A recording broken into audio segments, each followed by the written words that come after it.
Hello, నమస్తే. ఈరోజు మనం తెలంగాణ రాష్ట్రంలో ఉన్నటువంటి హాట్ టాపిక్ గా ఉన్నటువంటి ఒక అంశం మీద ఈ వీడియో మాట్లాడుకోబోతున్నాం. అదేంటంటే మీ అందరికీ తెలిసిన అంశమే, జూబ్లీ హిల్స్ ఉప ఎన్నిక. ఈ అంశాన్ని మనం మూడు అంశాల వారీగా 3 పాయింట్స్ గా మాట్లాడుకుందాం.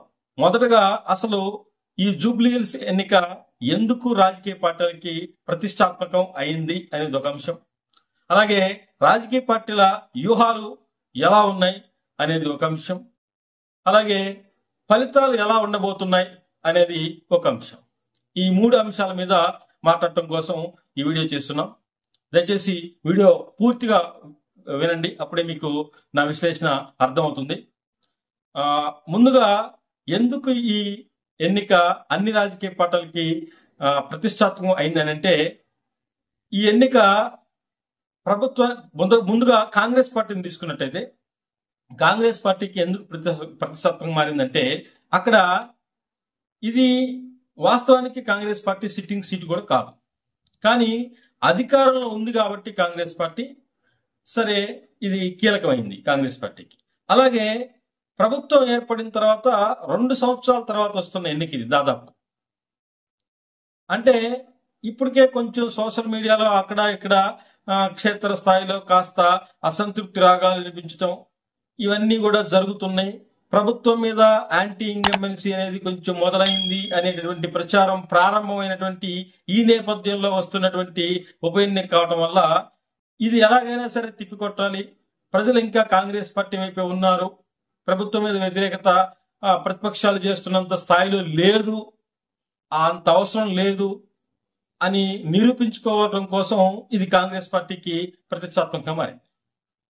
మరి బీఆర్ఎస్ కి ఎందుకు అయింది అంటే, బీఆర్ఎస్ కి సహజంగానే ఇది సిట్టింగ్ సీట్, గత 2 సార్లు కూడా సిట్టింగ్ సీట్ గా ఉన్న స్థానం కాబట్టి వీళ్ళు ఆటోమేటిక్ గా వాళ్ళ ఉనికిని కాపాడుకోవడానికి అట్ ద సేమ్ టైం ఏదైతే ప్రభుత్వ వ్యతిరేకత పెరిగిందని ప్రచారం జరుగుతుందో, ఇప్పుడు మనం బలంగా కొట్టితే అది ప్రూవ్ చేయగలిగితే వచ్చే ఎన్నికల్లో మనకు అది ప్లస్ పాయింట్ అవుతుంది అని చెప్పేసి వాళ్ళకి అది సీరియస్ గా తీసుకొని ప్రతిష్టాత్మకంగా వెళ్తున్నారు. ఈ పార్టీ ఆ పార్టీనే కాదు, రాజకీయ పార్టీలు ఎప్పుడు కూడా ఏ ఎన్నికనైనా సీరియస్ గానే తీసుకుంటాయి. ఇక 3వ రాజకీయ పార్టీ బీజేపీ. బీజేపీకి ఎందుకంటే వాళ్ళు ఇస్తున్నటువంటి వాయిస్ ఏంటంటే, వాళ్ళకి ఆల్రెడీ జిహెచ్ఎంసీ పరిధిలో కాస్త గతంలో కార్పొరేటర్లు గెలుస్తున్నారు, ప్లస్ వాళ్ళకి కూడా గతంలో 10 ఏళ్ళు కేసీఆర్ చూసాం, ఇప్పుడు మళ్ళీ 2 ఏళ్ల నుంచి కాంగ్రెస్ పార్టీని చూస్తున్నాం. ఇక మేమే ప్రత్యామ్నాయం ఈ 2 పార్టీలకు కాదు అని చెప్పే నెరేషన్ వాళ్ళు జనంలో తీసుకెళ్లడం కోసం వాళ్ళకి ఇది ఒక చక్కటి అవకాశం అవుతుంది. అందుకోసం వాళ్ళకు కూడా ఈ ఎన్నిక చాలా కీలకం అవుతుంది. ఇలా ఉన్న ప్రధానమైనటువంటి 3 రాజకీయ పార్టీలకి ఈ ఎన్నిక చాలా ప్రతిష్టాత్మకంగా మారింది. ఇక వ్యూహాలు ఎట్లా ఉన్నాయి, 2వ అంశం మాట్లాడుకుంటే, కాంగ్రెస్ పార్టీ వాస్తవానికి వ్యూహాల పరంగా చూసుకున్నట్లయితే అభ్యర్థి ఎంపిక కాస్త అంటే జల్లెడబట్టడం, వాళ్ళు ప్రాసెస్ చేసుకోవడం చేస్తారు, ఎట్లాగూ ఆ కాంపిటీషన్ దృష్టిలో పెట్టుకొని కొంచెం లేట్ చేసుకున్నారు. లేట్ చేసిన కొన్ని సామాజిక వర్గ సమీకరణాలు ఆలోచించేసి అభ్యర్థి ఎన్నికని తీసుకున్నారు. ఇప్పుడు బీఆర్ఎస్ అభ్యర్థి ఆల్రెడీ ముందే ఖరారైపోయారు, సునీత గారు. ఆ తర్వాత బీజేపీ కాంగ్రెస్ 2 కూడా అభ్యర్థిని ఎంచుకోవడంలో కొంచెం డిలే అయినప్పటికీ కూడా వ్యూహాత్మకంగానే అజరుద్దీన్ ని గతంలో కాంగ్రెస్ పార్టీ తరఫున పోటీ చేసింది అజరుద్దీన్, అదే నియోజకవర్గం నుంచి. అజరుద్దీన్ పక్కన పెట్టేసి ఆ సందర్భంలో కూడా మళ్ళీ నవీన్ యాదవ్ తెర మీద తీసుకొచ్చేసి ఒక వ్యూహాత్మకమైన స్టెప్ వేశారు బీసీ ఓట్ల పరంగా. ఎందుకంటే మిగతా 2 పార్టీలు కూడా ఓసీ క్యాండిడేట్ ని పెట్టారు, వీళ్ళేమో బీసీ క్యాండిడేట్ ని పెట్టడం ఒకటి వాళ్ళ వ్యూహం అయింది. ఆ తర్వాత ఎంఐఎం సపోర్ట్ పూర్తి తీసుకున్నారు. ఎంఐఎం సపోర్ట్ కూడా ఇక్కడ చాలా కీలకం అవుతుంది. ఎందుకంటే జూబ్లీ హిల్స్ లో 1,00,000 వరకు, దాదాపు 1,10,000 కూడా అంటున్నారు, 1,10,000, 1,15,000 ఓట్ల వరకు ముస్లిం ఓట్లు ఉన్నాయని చెప్పేసి మనకి గణాంకాలు చెప్తుంది. సో ఇంత గణనీయంగా ముస్లిం ఓటు ఉంది కాబట్టి అక్కడ ఎంఐఎం పోటీ నుంచి తప్పించి ఎంఐఎం తో కాంప్రమైజ్ అయ్యి ఎంఐఎం మద్దతు తీసుకొని అటు ముస్లిం ఓటు ఇటు బీసీ ఓటు, బీసీ ఓటు ఎలా అంటే దాదాపు అక్కడ 2 లక్షల వరకు బీసీ ఓటింగ్ ఉంది. మొత్తం 4 లక్షల ఓట్లు ఉన్నాయి. 3,98,000 దాకా ఉన్నాయి అంటున్నారు. 4 లక్షల ఓట్లలో దాదాపు 2 లక్షల వరకు బీసీ ఓటు, 1,00,000 వరకు ముస్లిం ఓటు ఉంది. సో ఇక్కడ మనకి ఆ స్టాటిస్టిక్స్ ప్రకారం చూసుకున్నప్పటికీ కూడా మనకి ముస్లిం ఓటు, బీసీ ఓటు అనే అంశం మనకి ఇక్కడ కాంగ్రెస్ పార్టీకి కలిసి వచ్చే అంశం అవుతుంది. ఆ తర్వాత అదొక వాళ్ళ వ్యూహంలో భాగంగా పెట్టుకున్నారు. సరే, ముస్లిం ఓటు ఎంతవరకు కాంగ్రెస్ కి ర్యాలీ అవుతుంది అనేది మనం ఫలితం దాకా వేచి చూడాల్సిందే. ఇప్పుడు దీనికి కూడా వాళ్ళు కొంచెం కౌంటర్ ఇస్తున్నారు. సరే, దీంట్లో భాగంగా వాళ్ళు ఇప్పుడు నామినేషన్ ప్రక్రియ పూర్తయిన తర్వాత ఇవాళ మనకు వస్తున్నటువంటి వార్తల ప్రకారం అజారుద్దీన్ కూడా మంత్రివర్గంలో తీసుకొని రేపు ప్రమాణ స్వీకారం చేయించే కార్యక్రమం కూడా వాళ్ళు ప్రయత్నం చేస్తున్నారు. అలాగే మంత్రులకి బాధ్యతలు అప్పచెప్పారు, ఎమ్మెల్యేలకి బాధ్యతలు అప్పచెప్పారు, స్టేట్ లెవెల్ కార్పొరేషన్ చైర్మన్ అందరికీ కూడా బాధ్యతలు అప్పచెప్పి గట్టిగానే ప్రచారం చేస్తున్నారు.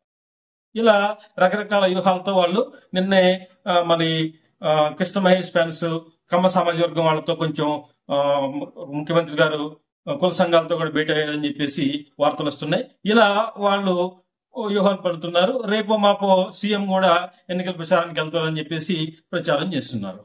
మొత్తానికైతే అస్త్రశస్త్రాలు అన్ని వాడుతూ చతురంగ బలాలను దింపుతూ అధికారం పార్టీ కాబట్టి ఇది ప్రెస్టేజ్ గా తీసుకొని ఎలాగైనా గెలవాలనే వ్యూహంతో కాంగ్రెస్ ముందుకు వెళ్ళిపోతోంది. అది వాళ్ళ వ్యూహాలు. ఇక బీఆర్ఎస్ వ్యూహాల గురించి వచ్చేస్తే బీఆర్ఎస్ మొదటి నుంచి కూడా ముందుగానే ప్రచారంలోకి వెళ్ళింది. ఎందుకంటే వాళ్ళ అభ్యర్థి విషయంలో ముందే ప్రకటించుకున్నారు. అది ఒకటి కలిసి వచ్చే అంశమైంది.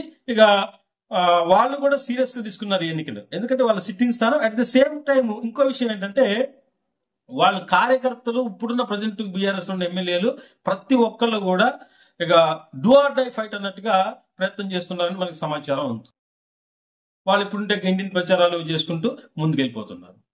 ఇప్పుడు ఇక బీజేపీ వాళ్ళు కూడా కొంచెం లేటుగా అభ్యర్థిని ప్రకటించినప్పటికీ కూడా మొన్న వాళ్ళది మహాపాదయాత్ర అని చెప్పేసి మళ్ళీ 60 సీట్లలో 60 డివిజన్లలో ఒకేసారి గ్రూపులుగా విడిపోయి అందరూ ఒకేసారి భారీ స్థాయిలో అన్ని చోట్ల ఒకేసారి ప్రచారం చేస్తూ నార్త్ ఇండియా స్టైల్, ఉత్తరప్రదేశ్ స్టైల్లో ఒక ప్రచారం, మళ్ళీ వేరే రాష్ట్ర ముఖ్యమంత్రులు దింపడం, ఇలా వాళ్ళు ప్రయత్నం చేస్తూ ఉన్నారు.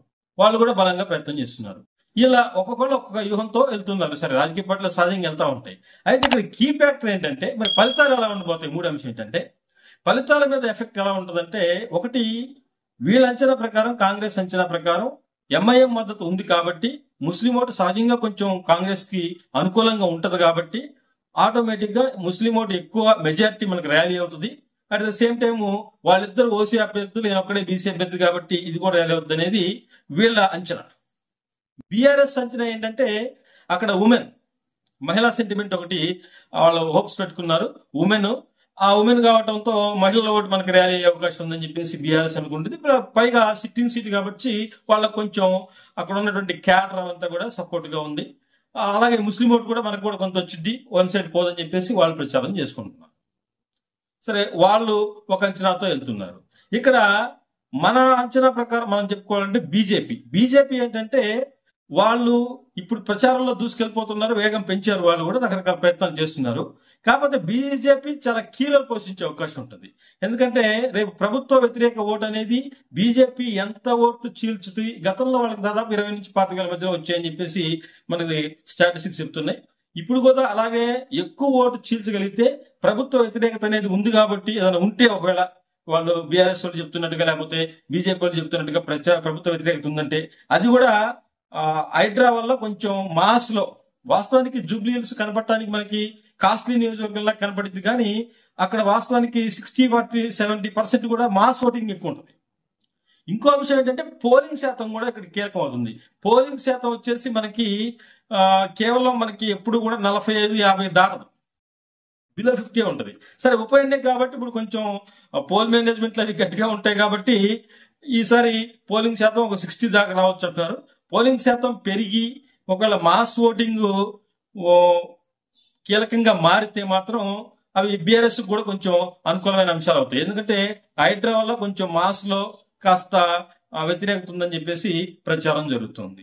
యువత ఓటు కూడా చాలా కీలకం అవుతుంది. యువత ఓట్లు కూడా కొంచెం బీజేపీ వైపు అవకాశం ఉందంటున్నారు.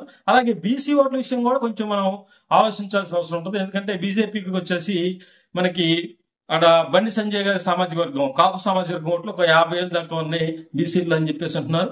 వాటిని కూడా కొంచెం ప్రభావం చూపించే అవకాశం ఉంటే, ఎనీవే ఎప్పుడైనా సరే బీసీ అంటే ఒక్క కులం కాదు కాబట్టి 2 లక్షల ఓట్లు ఉన్న ఈ బీసీ ఓట్లు ఏమవుతాయంటే వన్ సైడ్ గా ర్యాలీ అవ్వడానికి చాలా అవకాశం తక్కువ ఉంటుంది. కనీసం ఒక 60%, 70% కూడా పాపులారిటీ ఉండదు, చీలకు ఎక్కువ వస్తుంది. ఎక్కువ బీసీ ఓట్లు ఎవరు సాధించగలిగితే, ఎక్కువ ముస్లిం ఓట్లు ఎవరు సాధించగలిగితే ఆ పార్టీ గెలవడానికి అవకాశం ఉంది. ఓవరాల్ గా మనకి నేను రకరకాల సోర్స్ నుంచి తీసుకున్న ఇన్ఫర్మేషన్ ప్రకారం అయితే ఇప్పటి వరకు, ఈ రోజు వరకు నేను ఈ వీడియో చేస్తున్న టైం వరకు అందిన సమాచారం ప్రకారం అయితే ఈ 2 పార్టీలకి ప్రధానంగా పోటీ ఉంది. బీజేపీకి కాంగ్రెస్ కి, బీఆర్ఎస్ కి ప్రధానంగా పోటీ ఉంది. ఈ రెండింటి మధ్య పోటీ కూడా ఎలా ఉందంటే, జస్ట్ ఎవరు గెలిచినా ఒక 5 నుంచి 15,000 మధ్యలోనే వస్తారు అని చెప్పేసి అంటున్నారు. అది కూడా కాంగ్రెస్ గెలవాలంటే బీజేపీ ఎక్కువ ఓట్లు చీలిస్తే, ప్రభుత్వ వ్యతిరేక ఓటు చీలిద్ది కాబట్టి కాంగ్రెస్ కి అది అడ్వాంటేజ్ అయ్యిందని చెప్పేసి అంటున్నారు. ఓవరాల్ గా అయితే మన కన్క్లూజన్ ఏంటంటే ఇది చాలా టఫ్ ఫైట్.